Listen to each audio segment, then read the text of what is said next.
పూర్తి పేరు ఉన్నారు. వాళ్ళ అబ్బాయి రాము మొత్తం సిమెంట్ బిజినెస్ చేస్తున్నారు. అది మనకి ఎంతవరకు సక్సెస్ ఈ బిజినెస్ సక్సెస్ కాదు. 12% సక్సెస్ బిజినెస్ 12%.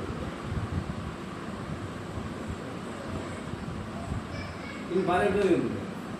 ఈ బిజినెస్ షాప్లో